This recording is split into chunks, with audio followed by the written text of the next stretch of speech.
War in the North. Yes, this is 100%. I mean, I'm not. I think I picked the wrong piece of art for that, but oh well, it's close enough. Yeah, this is what I would love to see. And it probably makes sense as a starting point. Yeah, right? I was going to say, I was literally actually the point I was going about to make is I feel like this makes a perfect starting point because they have made the Lord of the Rings. Yeah. So making the movie of what's going on in the same time up north and how it ties in, I think could be such a good way to bring everything about. Now, I'm not sure if it would deserve a trilogy. Maybe. Because it goes on simultaneously to the Lord of the Rings story, it potentially could work, but also... It's like, for example, now I'm on the spot, I can't think of how many times, but however many times they attack Lothlorien and they are repelled. Like, if you want to show that, then it would get repetitive. Yeah. And there's a lot of that, like...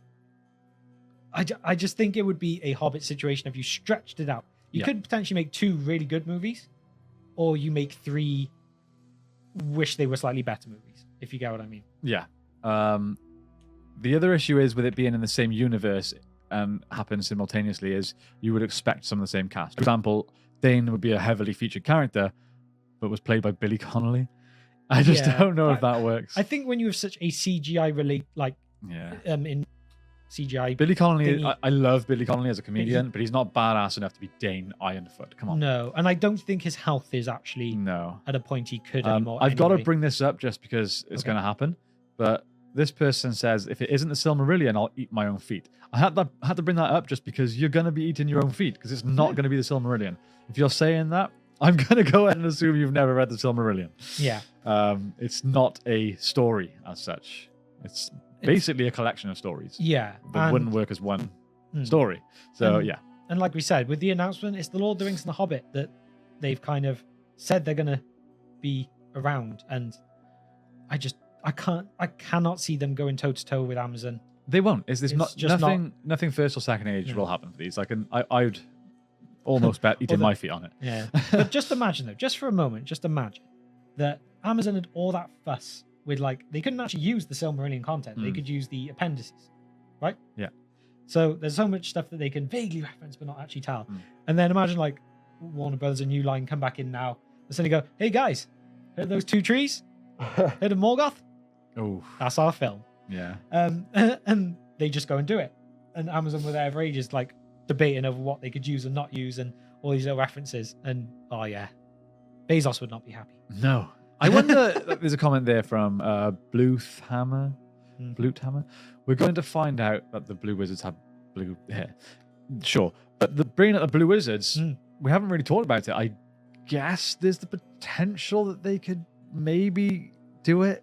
They'd have to be careful. We know that Gandalf references in the Hobbit movie. Doesn't he say his cousin or something? Yeah, he basically says, and then there's 2 more, but you can't remember their names. Yeah, so they have been referenced. So I guess they could do a story based around the Blue Wizards, but who knows? Yeah, I think that I always love the idea of more Blue Wizards. Same. And I always think that their stories would be interesting to see. Yeah.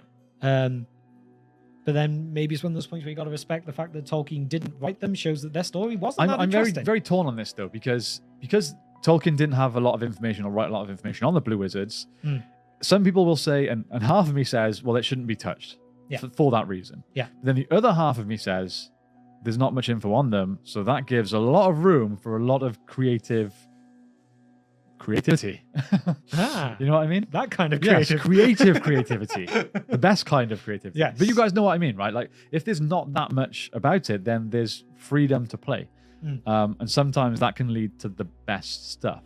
Yeah. Brandon, what's up, dude? Hey. I'm sorry, my mind's just gone completely blank now. What? Sorry, yeah. We were talking about, the Blue Wizards and the fact that there's not much information on them could either lead to, they should perhaps leave it alone, or maybe because there's not much, it allows freedom to create, and that could potentially lead to some good stuff. Yes. Just get the right writers involved. Yeah, and it might be one of those situations where the moment we find out who the writers are, that's where we know where this is going to go. If they go down the route of, hey, these few writers have done these odd couple of things or these odd episodes of TV that are kind of good. Might be a little more back up in the air with that one. If they get the Peter Jackson team back involved, I might feel a little bit more positive. If they give them the time. Which, if they're involved from the beginning, hopefully that is more of a case. Yeah. I'm not gonna lie, James. I'm barely listening to you because I'm trying to read the comments at the same time. So I'm just gonna nod and nod. Everything I say is correct. That's why. But yeah, but going back to a minute, just War in the North. Yeah. I would love to see some more dwarves in action. Same. And revisiting those places we saw in The Hobbit, but how they actually come across in The Lord of the Rings and that time. And realistically, the War in the North was a battle that was going to be lost. I mean, spoilers, I guess. But I assume most of you can figure or have realized what happened. But realistically, they were going to lose that battle. They were just holding out. It was only from from the ring being destroyed and the defeat of Sauron, the news of that making its way north, that the armies broke. Yeah. Realistically, if that hadn't happened, the North was gone. Yeah, true. So this is vital. It would be an interesting battle to see in that way, that it's a war that in the end they would not win without, I guess, a bit of divine intervention or something. Yeah.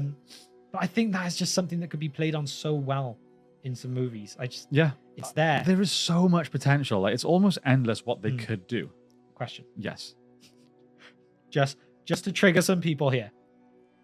If they did War in the North, and we saw Lothlorien, who would you cast as Galadriel?